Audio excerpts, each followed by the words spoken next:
এক দাদা শ্রী শ্রী আচার্যদেবকে বললেন তার ছেলে কথা শুনে না। শুনেই শ্রী শ্রী আচার্যদেব জবাব দিলেন, জন্মানোর সময় লিখে দিয়েছিল সে কথা শুনবে। কথা শোনানোর অবস্থাটা নিজের আচার ব্যবহার দিয়ে করতে হয়। সার্কাসে রিং মাস্টার হিংস্র জন্তুদের নিয়ে খেলা দেখায়। হাতে হাতে তাদের মধ্যে থেকে যা নির্দেশ দেয় তাই শুনে, তার পিছনে তার করা থাকে, তাদের দীর্ঘদিন ধরে শেখায়।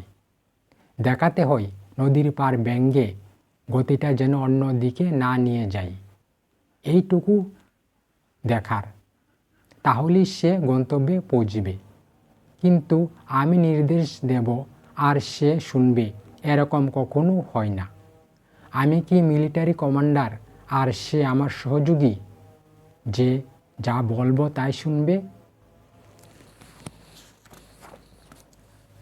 তারপর শ্রী শ্রী ঠাকুরের বাণী।